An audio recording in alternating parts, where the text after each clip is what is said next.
Good afternoon, everyone. Thanks for sticking around to learn about the admissions process and the financial aid process for Lang.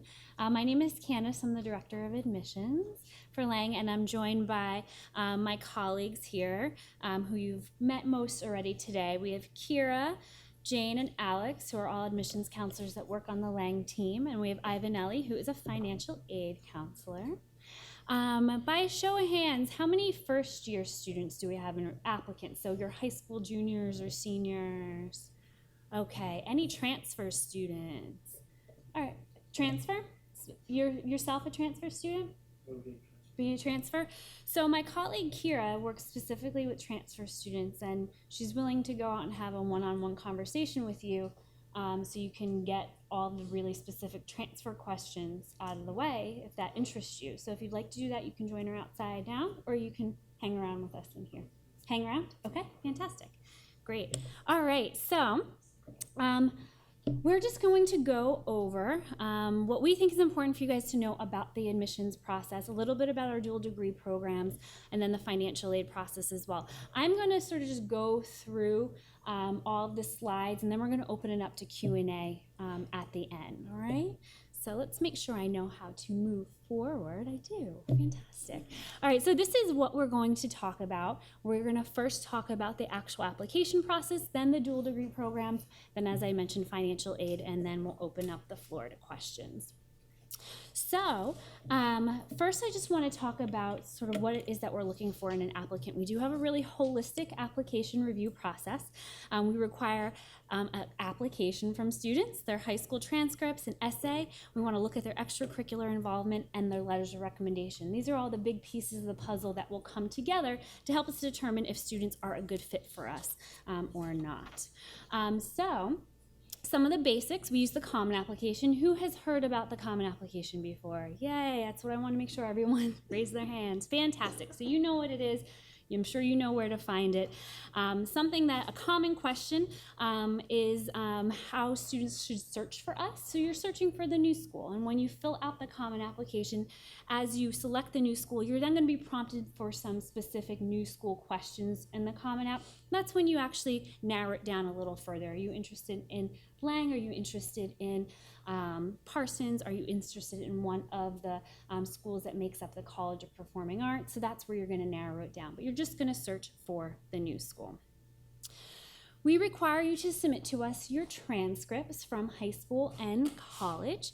For students who are transfer students, if you've completed 24 college credits, you do not have to submit to us your high school transcript, and that's only for transfer students. So students who are first-year applicants who are also taking college credit at the same time, we still need that high school transcript, and you can submit to us your college transcripts as well. Your mid-year grades are strongly encouraged. A lot of high schools automatically will send them to us. So you just want to check with your guidance counselor, your college counselor, to see if they will be sending them along to us. We do think they're really helpful in the process. If we don't receive them, sometimes we do reach out specifically to guidance or college counseling offices for those. So it's just nice to be proactive in that process to have them sent to us automatically. Once again, your high school may already send them to us. Students typically are earning what we're finding are A's and B's in their coursework, sometimes some scattered C's. Our average GPA this past year for our admitted students was about a 3.4. So I know that's always a common question in what we're looking for. And again, those are averages. Those are not cutoffs. It is a holistic review process. In addition to the transcripts, I mentioned that we do have an essay. This is a part of the Common Application. You're going to find this essay within the Common Application questions that are specific to the new school. It's a 500 to 650 word essay that's asking you to really explain to us why you're interested in the new school. So it could be a very broad question, or you might actually want to really narrow it down to some really specifics. You might actually interested in us because there's a specific faculty member you're interested in, or you actually just might be interested in us for broader reasons because of our commitment to social justice, or maybe it is the seminar style classes. Whatever it is, have it, we want to hear from you as to why those specifics about the new school are of interest to you and how you're going to learn from us and how maybe we'll learn from you as well. So that's what's really important. We're just trying to get to know you through this process, and we're trying to get to know if you're a good writer as well. So that's important also. We do not require the Common Application essay, so the one that the Common Application is asking. They have a couple of prompts that you can choose from. You don't have to submit that essay, but we actually strongly encourage applicants to Lang to submit the Common Application essay as well. And if you're applying to other colleges that use the Common App, you're also probably going to send them your Common Application essay as well. So it's just a really easy thing when you're selecting which schools to send your essay to. You can just check off yes, send it to the new school as well. We like to see writing from our students because as you probably learned at some point today, maybe it was with your student during the seminar discussion, that it's quite a writing intensive curriculum we have here. So the writing portion is important to us. So we also want to get to know you and what's important to you. So we do want to know what your extracurricular engagement is, and there is no particular formula to this. We want to know what you're doing and what you're engaged in and what you're excited and passionate about. So we are not looking for you to be involved in certain particular areas. We're just trying to get to know you and get to know what's important to you. And we're trying to figure out if you are going to be engaged with us in our community here at the new school. Research has shown that students who are more engaged in college, while they're here at college, in whatever form that might be, are actually going to be more productive in college. They're going to perform well, and those students are actually, it's all related. Their involvement in college is related to their success and their achievement outside when they graduate. So that's all important to us, and the only way we can determine if you're going to get involved here in college is how involved were you in high school. Doesn't mean that you're involved in your high school. You can be involved in your community. You can have family responsibilities. You can be doing other things that are not traditional extracurricular activities. That's totally fine. We just want to know how you're engaged outside of the classroom. We also require letters of recommendation, and that's going to also sort of build on what I just talked about with regards to extracurricular involvement. If you look at the screen, the top 3 questions that I posed up there are the same ones that were on the extracurricular involvement slide. It's just another way for us to learn more about you, what's important to you, and how you're going to engage us. It sort of helps to put the pieces together. So is your teacher or your counselor saying things about you that you've actually said about yourself in your application? So are they corroborating each other? Maybe you forgot to write something in your application, so list something in your extracurriculars. We oftentimes find college counselors write a little bit more. Sometimes you're modest and you're not going to share everything you've done or didn't realize that something was important. We actually learn a lot from your teachers and your guidance counselors. So those letters of recommendation are really helpful. Helps us determine if you're going to be a good classmate, will you be a good roommate. We're learning a lot of that kind of stuff from your recommenders. So we do require that you send us at least one teacher recommendation. And then we ask that you also fill out the school report. This is all part of the Common App. So when you're filling out the Common Application, you're going to be prompted to send the school report. You're going to be prompted for like a guidance counselor or a college counselor's email address. The school report's going to be sent to them. And at that time, they're also going to have the opportunity to write a letter of recommendation. So it's sort of a 2-in-1 process there. So your guidance counselor will probably automatically write you a letter of recommendation, but you might want to just check in with them to see if they're going to do that. And lastly, I should mention, because I didn't put this on the first slide about what we require, because we don't require testing. We are a test optional school. You do not need to send us testing. It's completely up to you if you want to. If you are going to send us testing, there is a question on the application that's just asking you to let us know if you are going to submit testing so we know if we should look for your testing or not. But truly, if we're test optional, you don't need to send it to us. So don't feel any sort of pressure to do so. That's your decision to make. And if you feel like your test scores are a good reflection of your ability in the classroom, then fantastic, send them along to us. A lot of students will say they're not, so don't feel like you need to send them to us, okay? If there are any non-native English speakers in the room, you may have to submit to us results of an English language testing exam. And we can talk about that one-on-one afterwards if you have any questions, if that is something that would be required by you. All right, so now I just want to go through the deadlines. If you sat through the opening session, you know that Craig went over quickly some of our deadlines. So I'm going to just go over them with you a little bit more, ones that apply to you all in the room today. And these are the first-year deadlines. We can chat after with the transfer deadlines. So we have 2 different deadlines for first-year students, early action and regular decision. The early action program is non-binding. So you know there's something out there called early decision and there's early action. We are early action. It's a non-binding program. So if you apply to us early action, you'll get a decision early. So you're applying to us by November 1st. We'll let you know your decision around mid-December.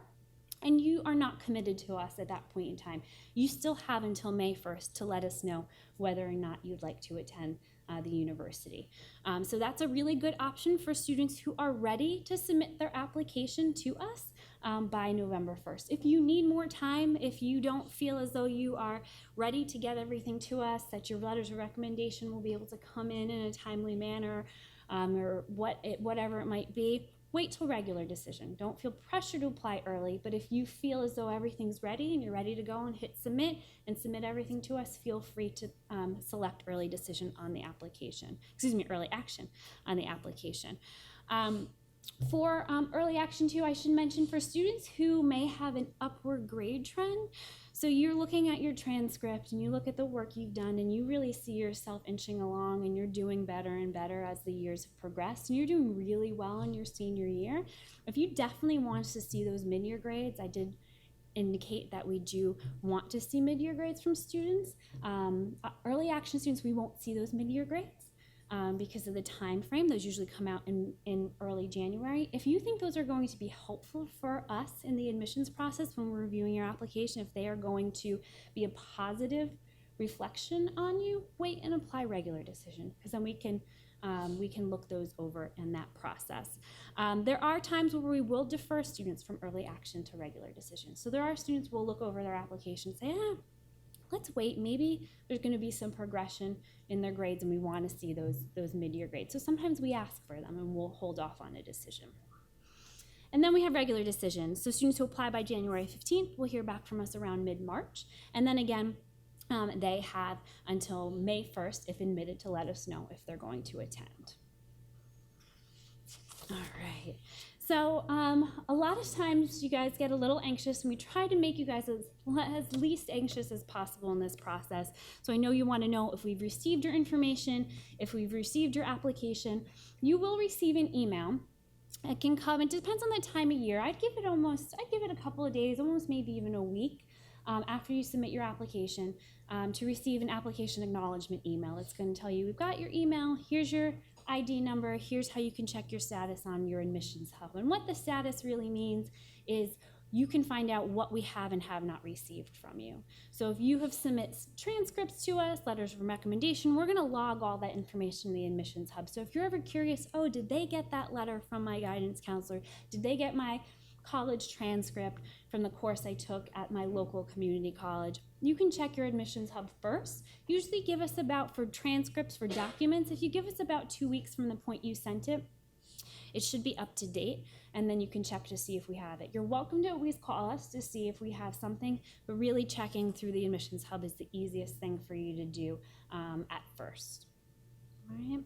So I'm just going to talk briefly about our dual degree programs, just to give you a little bit of insight about them. I know Craig talked briefly this morning about the dual BA BFA program, and what I'll do is just give a little bit more information about that program. I should mention, and I know that my colleagues mentioned this before, but Alex does work with our dual degree BA BFA programs for Jazz, and Jane works with our BA BFA students for Parsons in the admissions process. So if you guys have any specific questions about that, you can find them afterwards and ask. But the dual degree programs are they're two degrees. They are not double majors. It does take 5 years for students to complete them, and you can see the breakdown of credits. Students are required in either program to complete 90 credits of liberal arts credits. Students who are tacking on the Parsons degree with the Lang degree have to do 90 credits of they have to do 78 studio art credits, and students who are doing jazz have an additional 90 credits to do of studio coursework. So it's a lot of work. It's truly a dual degree. That's why it takes 5 years to do. Here's the breakdown of study. Typically in the first year, students are taking a mix of Parsons and jazz courses, mostly Parsons or mostly jazz courses, usually 2 Lang courses during that time. In years 2 and 3, the curriculum is really a little bit more split. between the two programs. But then years 4 and 5, students are encouraged to focus on one program or the other. So finishing their capstone requirement for Lang, or their senior recital for jazz, or the senior thesis for Parsons. So usually in year 4 and 5, there's a bit of a split there. You're going to focus maybe year 4 totally in Parsons, then year 5 in Lang. It depends on what your curriculum, what your program is best suited for. All right, let's see. So how does the application process differ? Essentially, you're applying to both programs. You're applying to Lang as well as Parsons, or Lang and Jazz. So Parsons does require that students do a portfolio, what's called the Parsons Challenge. There's also one additional essay for those students as to why they're interested in the dual degree program.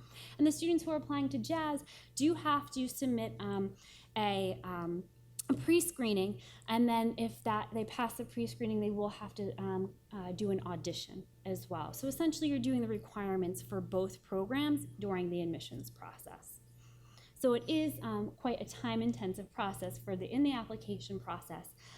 So it sort of gives a little bit of insight into the program itself.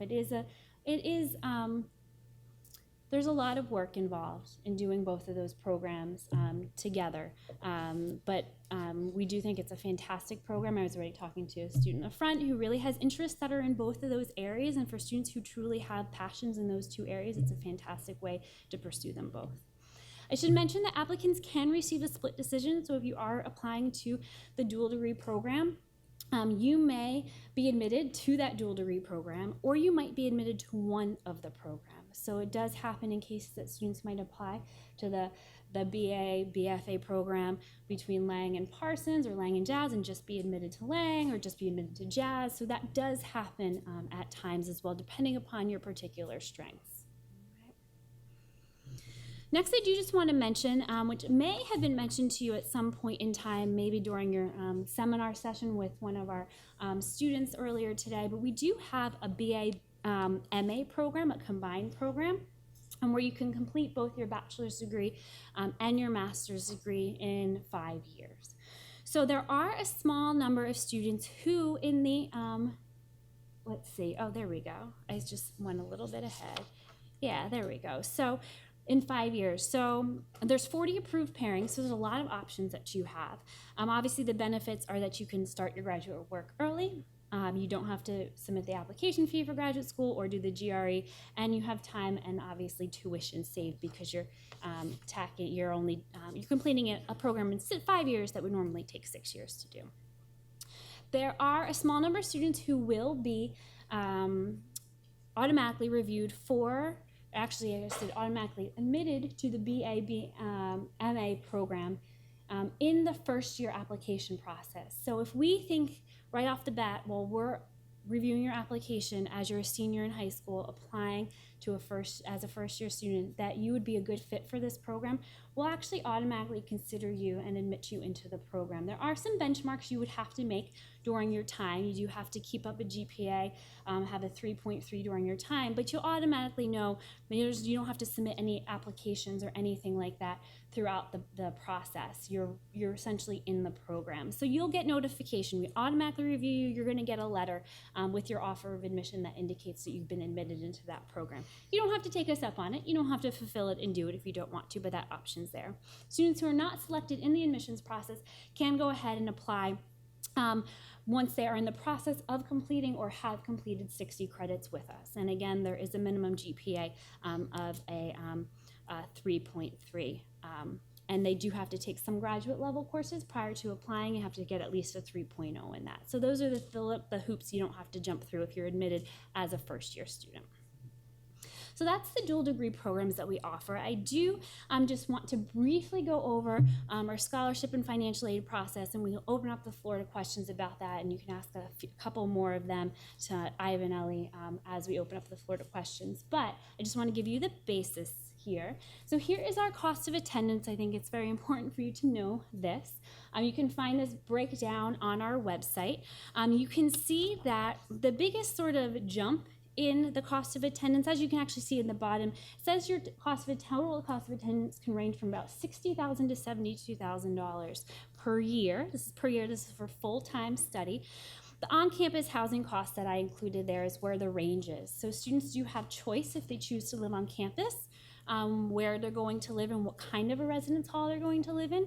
So we have, and you may have learned this already today, but we have single rooms, double rooms, and triple rooms. The triple rooms are on the less expensive side, and the single rooms are on the more expensive side. So that's where sort of that swing, that big swing mostly happens there. If you are a U.S. citizen or a non-eligible citizen, eligible non-citizen, you can, big difference there. You can apply for need-based aid through the FAFSA, the Free Application for Federal Student Aid. Make sure you use the new school code, which is in front of you. You can find this on our website. And our priority deadline for submitting the FAFSA is February 1st. If you want to be considered for any merit-based scholarships, you don't have to do anything. You just submit your application. We will automatically review you for any sort of merit-based scholarship that you may be considered for. And we will let you know in your offer of admission if you're admitted. It'll be right there in your letter that'll indicate to you if you have any, received any sort of merit-based aid, all right? And I should mention that international students are eligible for merit-based scholarships, all right? I just threw a whole bunch of information at you, so my apologies for talking at you. But now I'd like to open up the floor to questions. I'm here, Kira's here. So yeah, we have lots of different expertise in the room, and if we don't know the answer to one of your questions, we have business cards. We'll encourage you to email us and we'll get you the answers to your questions. So with that said, does anyone have any questions? Right in the back. Great question. We suggest an interview? We don't offer interviews. We do not. You're welcome to come in and chat with us one-on-one. We have an admissions counselor named Andre who's based in our Welcome Center. So you can always stop by and chat with him if you have questions, but that information that he gathers essentially from that conversation will not go anywhere. It's really for you to learn about us. We really just feel as though with the applicant pool, the large applicant pool we have, students are all over the world applying to us just for the ability for fairness that not everyone can get an interview. We don't consider interviews in the process. Good question. Go ahead. How many new students are taking every year? So we have an incoming class this year, a larger one, I should say. We did grow our program. Usually we have between about 450 to 500 new students come in. This year we had about 600 new students come in because we were growing the program a little. We had about 3,500 in the end. Yeah. Other questions? Yeah, in the front row. Yeah.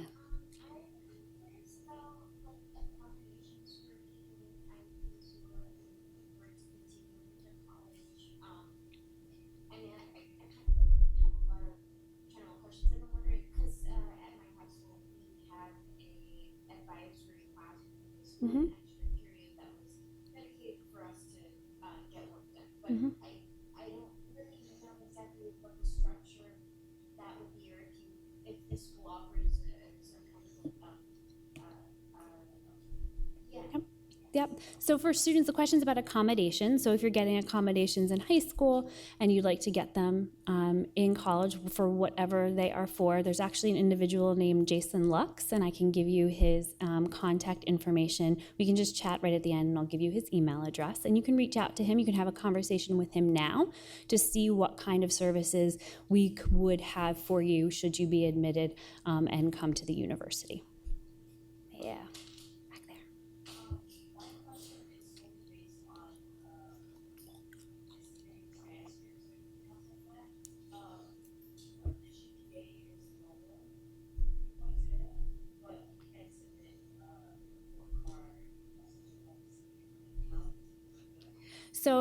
So you're saying that you're doing well. So the question was about transcripts and what should be submitted and sort of how we're looking at your grades and how you've performed in high school or in college.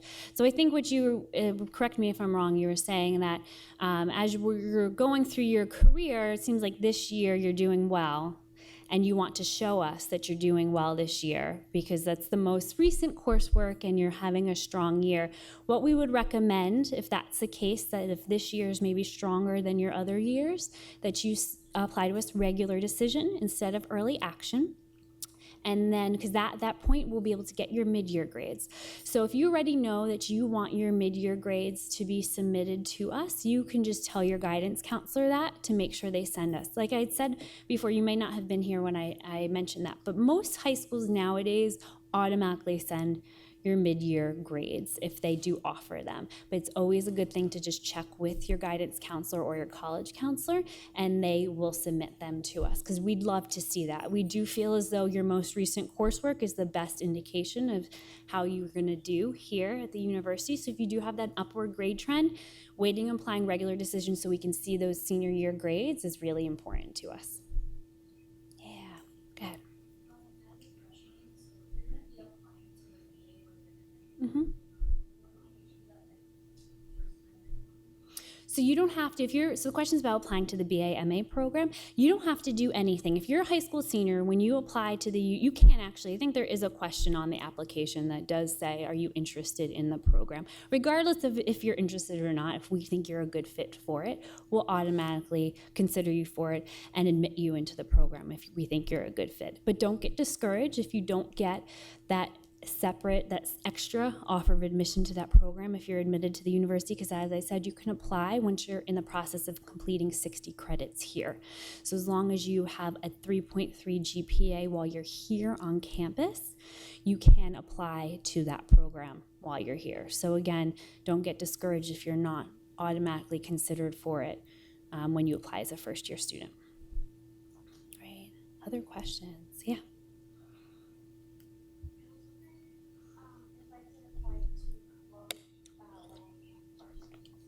Good question. Can you apply to multiple programs at the university? So you really have to choose one college. So Lang, Parsons, or College of Performing Arts. In the College of Performing Arts, there's 3 different schools or colleges within it, unless you're doing the dual degree program. So if you're interested in doing both Parsons and Lang together as that dual degree program, that's how you'd be applying to both of them. Yeah, you can't apply to them separately. You apply together through the dual degree program. Yeah.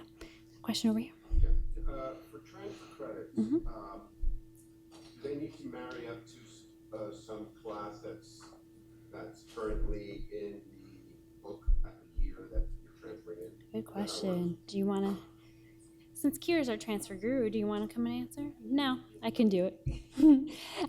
So the question is about transfer credits and how that works. Typically, students have to get a C or better in their coursework as transfers. B or better for first-year students? B or better for first-year students. So if you're a high school student taking coursework in college, if you have a B or better in that, is it C or better? That's what I thought. It's in the being looked at for a B or better. Right now, as things stand right now, C or better in college coursework allows you to get considered for transfer credits, whether you're a transfer student or a first-year student. Currently now as well, a maximum of 60 credits can come in from other institutions, including AP or IB scores. So a maximum of 60. I should say for first-year students that is under review to change slightly to a maximum of 30 credits coming in and changing from a C to a B. It's not something that's a policy right now, but it might change to be. So I just want people to be thrown off if that policy does change. What? 17, 18 though, right? I don't know. I don't want to say no. I prefer not to do that. So what we do in the transfer credit evaluation process is we are looking for coursework really that does have some sort of similarity in sorts of what we offer here. So we do offer a lot of coursework here. It's rare that courses are not going to transfer if they're within the liberal arts. So within the liberal arts, really, we're very, very lenient in the coursework that we allow students to transfer in. So it's very typical that students are getting that transfer credit transferred over. When it comes down to, there are some requirements as to sort of how many in a particular area when it comes to non-liberal arts courses. So if a student went somewhere and took 60 credits of engineering coursework, we can't apply 60 credits of engineering coursework to the degree. But if they're just taking liberal arts courses, maths, sciences, humanities, social sciences, foreign languages, We really take mostly everything. Is there anything specific you want to say that we don't take? Yeah, just like business, yoga, like PE classes. If you decide to take a sailing class at your local community college, we're not going to take credit for that. Boat building, right. So boat building, like things that are, if they're liberal arts courses, we're likely going to take them. And are transfer students still part of the core admission number? Yes, that number I gave you was first year and transfer students that came in. Yes, it's not in addition to. Yeah. Yeah.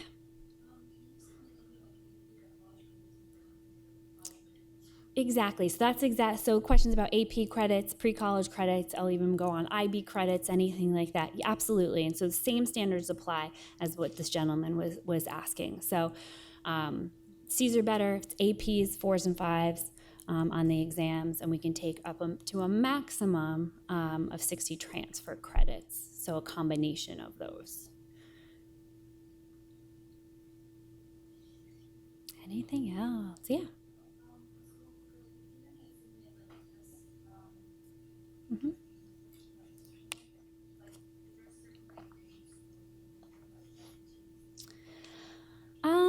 The questions is, since we're test optional, is there a certain range of scores that we're looking for particularly?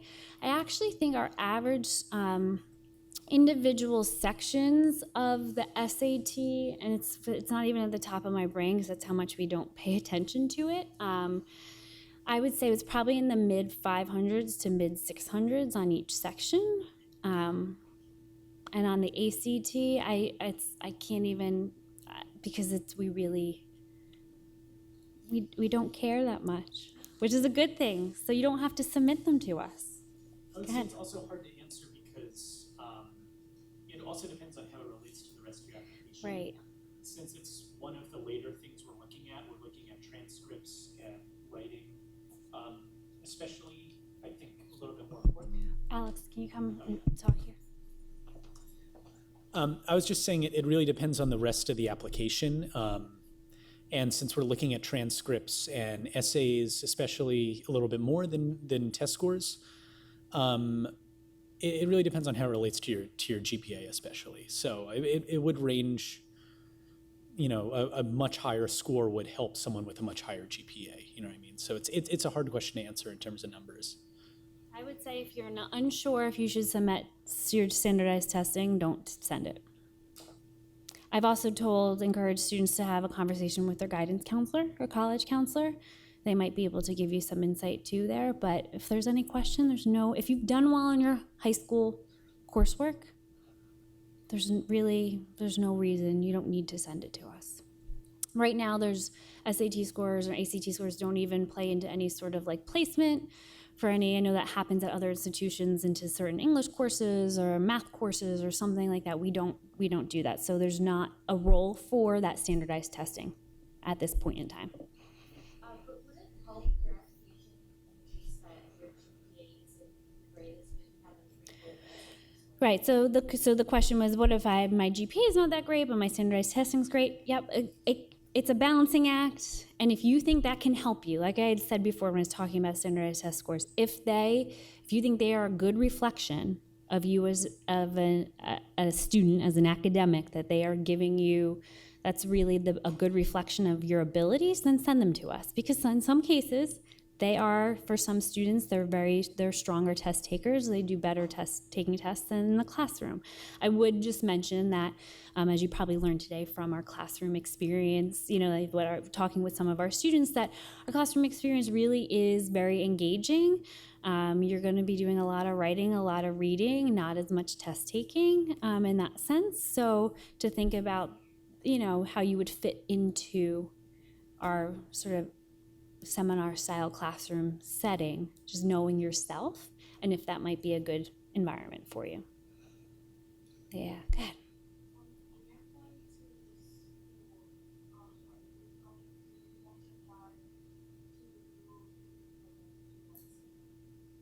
So so if the question is about when you're applying to the school, do you apply to the dual degree program at that time as well? Yes. So what your options are going to be, you're going to apply to the new school.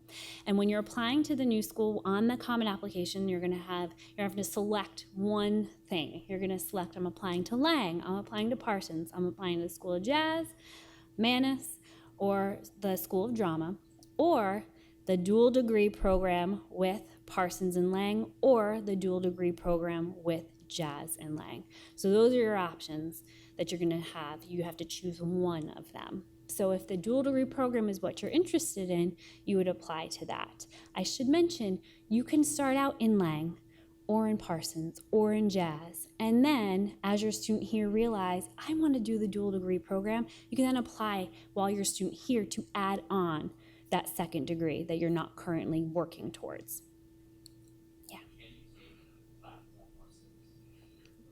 Yes, you can. So students can take courses outside of their home school. A lot of students also minor outside of their home school.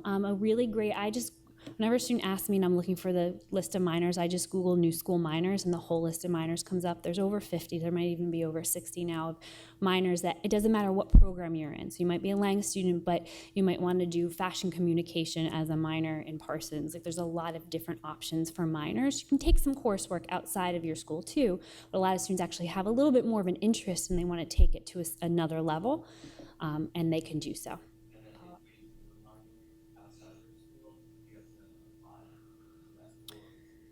So most of the minors you don't have to apply. You definitely don't apply in the admissions process. That would be something you would do after you get to the university, that you would go about that process to essentially add a minor. There's a few. If you Google that list of minors, you're going to see a couple of them that come up that say application is required. I want to say there's maybe 5 out of the 50 or 60 that there's actually an application you do need to submit for them. But for the vast majority, you just add it on. Yeah, I'm going to take one more question, and then we'll be around to answer questions. And Ivan Ellie is here for financial aid questions. I'm so surprised no financial aid questions have come up. Go ahead. At this time, is there no dual degree program for Lang and performing drama? Correct. Good question. At this time, there is not a dual degree program for Lang and Drama or Lang and Manus. Check back with us in a few years. That might be the case. So you check out the minors list because there are not always corresponding minors to the majors that exist. So anyone know offhand if there's a drama minor? There is a drama minor. Thank you, Alex. Yes, so that is an option for you. Yeah.